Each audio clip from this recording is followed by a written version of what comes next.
Can you hear me calling out your name? Let me run to you and escape this place. Stop time, rewind, bring me back to you. I would give my heart if you only knew.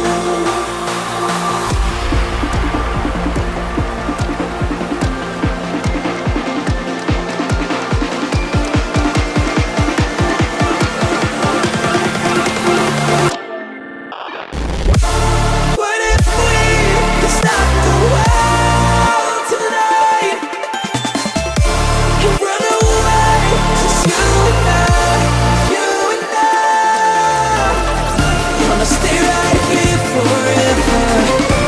It's only you and I together.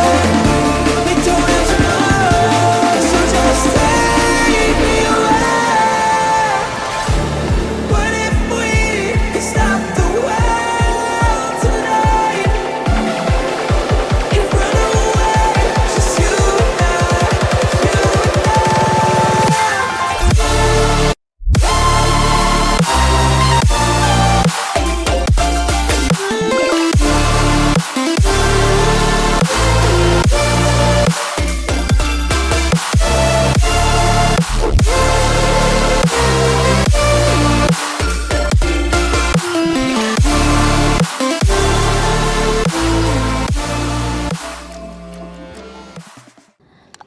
Hello and welcome to Dino's World. Today I have a motorcycle that is an absolute celebration or a jubilation for all the off-road junkies out there, all the touring junkies out there, and all the GS fanboys out there. Now we've been celebrating GS for decades now. So what does GS stand for? So what it actually meant earlier was Gentleman's Scrambler. Yes, GS stood for Gentleman's Scrambler, but then they gave it a new name, means in German, which means Geländestraße. Geländestraße means terrain street. So a bike that can be ridden on terrain, off-road terrain, as well as on the streets. That, defining the dual sport demeanor that the GS stood for. The decades of heritage, the decades of dominance in the off-road category has all culminated into the F900 GS, making it the best GS to date, which is actually saying something, because yes, they've claimed the 1300 GS is one of the finest. I have ridden it. It is a beautiful motorcycle, but the kind of upgrade every GS customer or a hardcore off-roader was looking for, or a hardcore ADV rider was looking for, is this, my friend. Yes, we've had the likes of T7 and Touaregs actually invading the market and taking the market by storm, but then GS could not be left behind. This is a motorcycle that can have Ladakh for breakfast, Spiti for lunch, and Zanskar for dinner. That's how beautifully made this machine is. Look at the chassis. It looks like a Dakar ready motorcycle, be it the front fascia, the tank layout, the sleek tail section. Oh boy, and in the Sao Paulo yellow color, it looks absolutely vibrant and intense and beautiful all at the same time. So we're going to have a look at the design first, because that actually dictates the kind of character lurking underneath. First of all, extremely lightweight. You have a machine that's been made to shed weight. So that's apparent the first time you look at the headlamp. They wanted a lightweight unit. They didn't want a front heavy motorcycle. So this is borrowed from the 310 GS or the 310R. It is the same headlamp unit, and it does a good job. It looks good and does its job at the end of it all. And neatly laid out front windshield or windscreen. Now look at the way the front windscreen is angled. If you can come here and have a look at the angle, it's like this. What is the reason for it to be like this instead of being straight? So if it was straight, anytime you're tackling any kind of tricky off-road terrain like mud ruts or rocks or jumps, this windshield, if it is not angled properly, has a tendency to hit your chin or even your chest, because you are jumping up and down all over the place while you're riding through the woods or the jungles or off-road trails. And so cleverly they have actually curved it a little forward such that you don't hit your chin even if you're jumping around all over the place, and it does a very good job of fending off wind blast. Then comes the suspension. Now it gets a suspension travel of 215 mm front and rear. So this is the standard model, and you also have an Enduro pack, I mean Enduro Pro pack for this. I'll tell you what you get along with that. But looking at the standard package, when was the last time you saw a steering damper on an adventure motorcycle? So that gives you an idea what kind of an aggressive animal this machine is. Then USD forks, these are 43 mm USD forks, and you get better equipped forks with the Enduro Pro pack. That I'll talk about in a moment. Steel braided lines, Brembo brakes, massive 305 mm rotors, spoke wheels, tubeless tires. These are Anarchy 3 tires from Michelin. Very good set of tires with superb dual sport capability. Then comes the engine. Now this is the tried and tested parallel twin motor borrowed from their 900 series. I mean the F900R as well as the F900XR had a wonderful engine, a torquey engine. So this engine has been borrowed from them. So it puts out 105 bhp and 93 newton meters of torque. This comes with a 270 degree crank. So this has been the name of the game for all the manufacturers.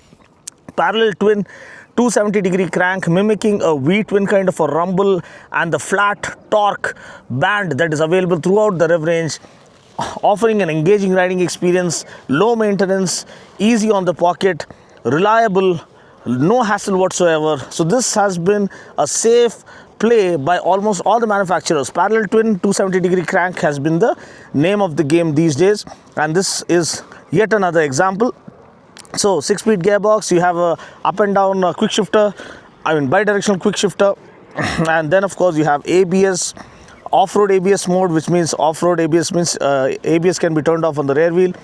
Traction control, which can also be turned off with a flick of a button.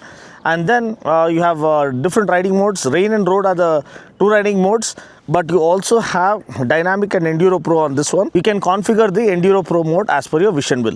Then comes the tank. A 14.5 liter tank is something that could have been done better. Again, making it lightweight was the main intent of BMW Motorrad when they were making this machine. You have the same bulkiness when you're looking at the 900 GSA or the GS Adventure, but this one was meant to be slim, slender, sleek, sharpshooter machine that can take you anywhere, anytime, any place. So when you sit on the bike, so I'm close to 5 feet 7 inches, and you can see the seat height is around 850 mm, and I'm almost tiptoeing, but just a few shift of the weight and I can flat foot on one side completely. So that is comfortable while you're doing sharp U-turns or tricky U-turns in intense traffic or very tight U-turns. And the seat is very, very comfortable. The saddle is one of the finest in the segment, and despite this offering 850 mm seat, you also have 195 mm of ground clearance. Maybe they could have increased it further, but that is what you get, and that is more than sufficient. Again, when you sit on the bike, nice and wide handlebar has been offered such that you can ride relaxed. I mean the ergonomics are very, very relaxed, perfectly sorted for riding seated or when you stand up tall while riding through the dirt trails. So either ways this is perfectly set. But again, as I told you, in the Enduro Pro package you get handlebar risers as well, which increase the handlebar the swing height by 24 mm. So that's another added advantage for more relaxed riding posture, and when you stand tall and you're jumping around, I think a taller handlebar helps. But I think this is a perfectly set thing as it is. Looking at the switch gear, you have the same 6.5 inch color TFT, as you can see here. A beautiful legible console with the GS heritage highlighting the display. Then a very good layout of the display. As you can look here, you have the rev counter, speedometer, the mode. So the modes can be changed at the flick of the button. You have the mode button here. Heated grips is also offered here.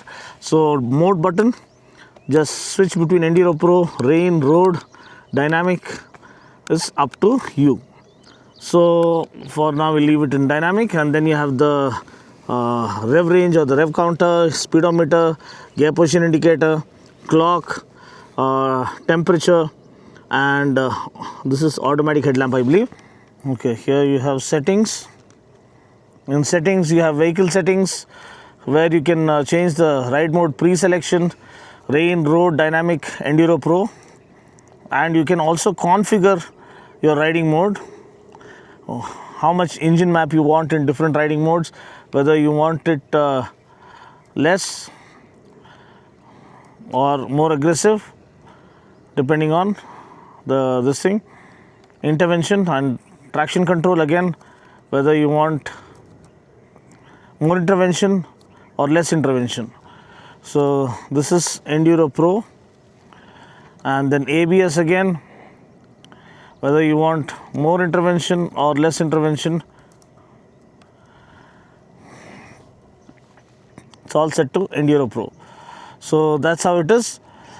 And you have tire pressure warning, lights that can be configured as per your vision will, system settings, again, units and date and time and other connections, and display brightness, everything can be adjusted as per your vision will. You have the average speed, average consumption, then the range, everything is clearly mentioned here. So now that I have given you overview of the motorcycle, let's listen to the exhaust note.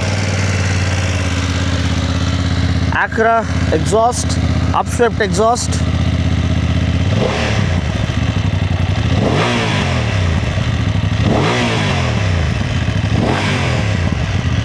Beautiful rumble.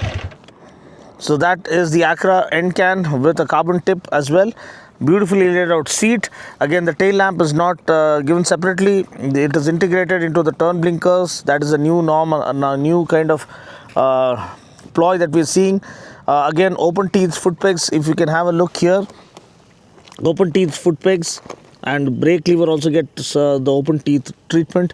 Very good quality crash guard, and fit and finish. The kind of build quality, every element screams quality, and you don't get a bash plate here, you get a crash guard here. So I think bash plate is something you need to add on separately. As I told you, these are tubeless tires with wire spoke wheels. That's what you expect when you're paying more than 15-16 lakhs for a motorcycle, adventure motorcycle. Now, as I told you, you also get the Enduro Pro Pack. In Enduro Pro Pack, what are the differences? First of all, you get fully adjustable front forks. Now, these are 43mm front forks, and in Enduro Pro Pack, you get Showa suspension, 45mm, again USD forks with longer suspension of travel. This is 215mm, that is 230mm. Again, these are non-adjustable, that is adjustable for compression, preload and rebound damping. So separate function forks. The left one is compression, the right one is for preload and rebound damping. And then apart from that, you get a taller seat. This one is 850mm. The Enduro Pro package, it goes up to 870mm. That's another thing. You also get some electronic aids like cornering ABS or cornering traction control, but this one is standard and more than sufficient for you to play around. Anyhow, we try to switch off everything while you're off-roading and throwing dirt around all over the place and riding in extreme off-road conditions. So that's pretty much it. This concludes the overview of the F900 GS and how does it feel to ride. That's the most important thing, because it's an absolute screamer. One ride and you'll go fida. I mean, first ride you go fida. So first ride lo fida ani I have given a Telugu title to this. So it's so capable. I mean, the moment you have a look at it, you understand that it's a purpose-built machine to dominate the dirt. So you just ride it to believe it, and it's a do-it-all machine. You can ride it daily, not too much of engine heating issues. Heat management is well sorted. You can ride it in chock-a-block traffic. You have cruise control. You have lighter clutch pull, and you have bidirectional quick shifter. You have ride-by-wire. You have anti-hopping clutch. Everything has been taken care of to offer a perfect touring machine or adventure touring machine. This is the new benchmark, at least here in India, where there's no T7 or a Touareg. I think this sets the benchmark for others to follow and sets the standard and sets the bar really, really high for others to match. The likes of Tiger and all are too bulky. This one is the actual game, meant for play is what I like to call it. and this is an absolute firecracker, too good to be true. So that's pretty much it. Let's go hit the road and enjoy how well it rides in regular world conditions. Beautiful, isn't it, in this Sao Paulo yellow color. And this is the F900 GS. I've already given you an overview of this bike. This is something unique, something special, something different, and that's what makes it stand out. And it's almost like a Dakar rally machine. Look at it.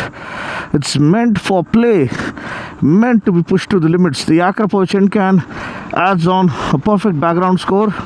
So 895cc parallel twin borrowed from the F900R and the XR with a 270-degree crank, uneven firing order, 105 bhp, 93 Newton meters, 6-speed gearbox.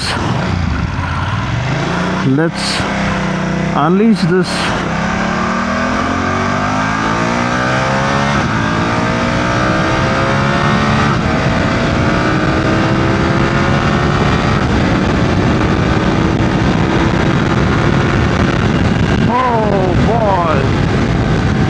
Oh, what a riot.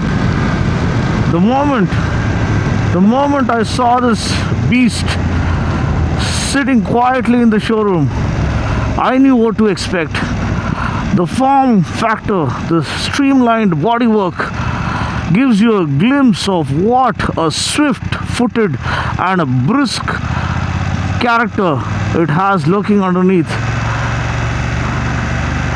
It's a beautiful beast, destined to dominate the dirt and born to rule the jungle.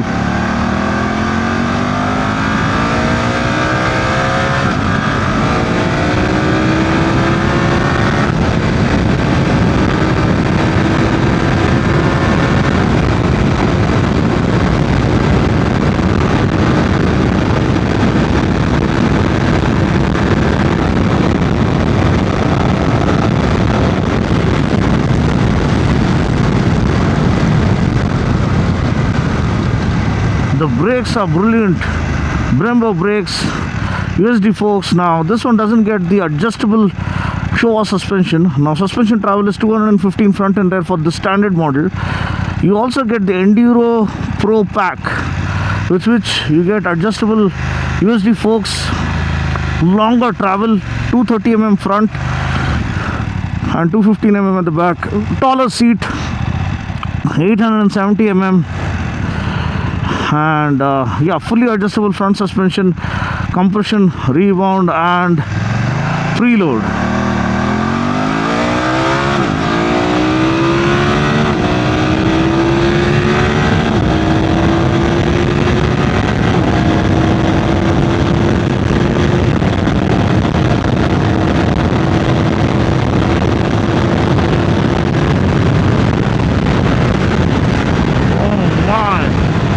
What a rocket! What a rocket! This thing is not for the faint-hearted. It is an unchained power ballad. Oh man, not power ballad. It's heavy metal music, man. And you are in the front row to absorb all that intensity. That's how intense this machine is, and nothing gets better. Tried and tested parallel twin. Maintenance cost is low.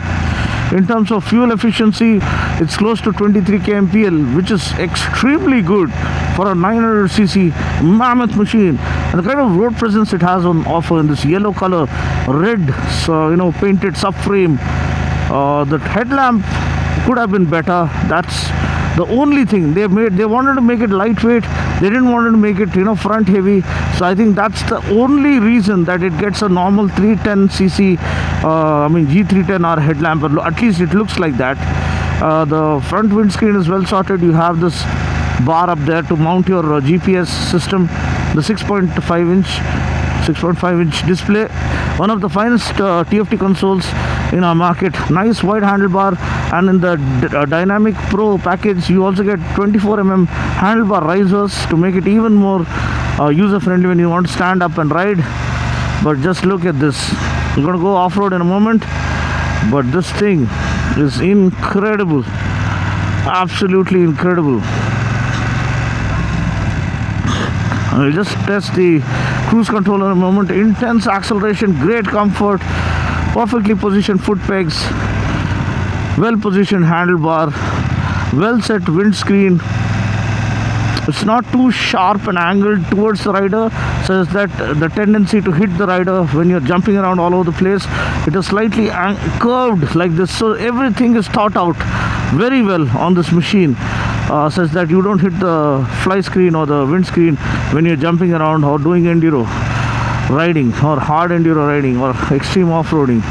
Okay, now let's try to do the cruise control. I think the cruise control works in road mode. Let's put it to road mode. Okay, all set. Let's go. Turn on cruise control and set it to 80, and here we go. It is a little windy now, overcast conditions, but look at this, the kind of stability it has on offer. Rock solid, amazing stability, not budging even an inch. This is cruise control, letting you relax at the end of a hectic day. I wouldn't suggest you do that unless and until you're, sure of your skills and your control. But just look at it go. It's so effortless, incredible. Now you've seen me have fun on road. How does it feel off road, man? As I told you, it can have Ladakh for breakfast. That's how effortless it is. It's made to absolutely thrive in off-road terrains. That's the purpose, or the true character lurking underneath, and that is something that's apparent the moment you hit the dirt patches, be it inclines, descents, or rock beds, or dirt trails, or free running dirt trails. This thing is an absolute screamer that goes absolutely wild the moment it hits the dirt. No wonder it has a steering damper for safety's sake, that it doesn't go way beyond control. You should be the ringmaster of your skill or of off-roading to be able to tame this wild animal, because once you put it into Enduro Pro, turn off traction control and everything else, this goes absolutely berserk. And yes, it is fun on the run for those who have adequate amount of skill set to tame this machine, but for others you got to be a little careful until you get a hang of it. But it's so well balanced. It's so well balanced. I mean, the chassis is brilliant.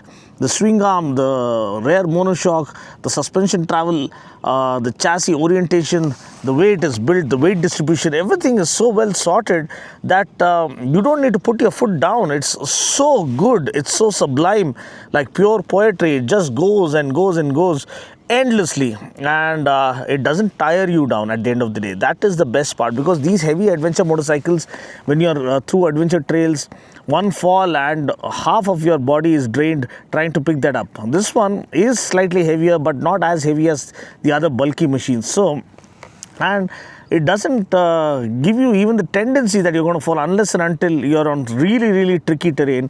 This one is not going to let you down, and that is where this wins hands down. I mean, it's so easy to ride, user friendly.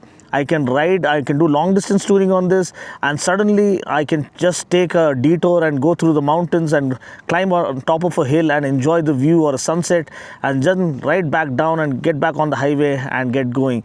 That is the kind of flexibility this bike has on offer. I can also ride it to work. That's how capable the parallel twin engine is with a 270-degree crank. It's tractable. I can ride in fifth gear at 50 kilometers per hour without any engine knocking. So that all things put together make it a perfect all-rounder and absolute screamer of a value. That too from BMW Motorrad. I mean, reliability and durability comes as standard. And it's not too much of a hassle to maintain, because it is change driven, it is not shaft driven, and not too much of maintenance cost is going to worry you. So overall, I think this is the underdog that's going to slowly but surely find its way to the top and win every heart of the true adventure touring junkie out there.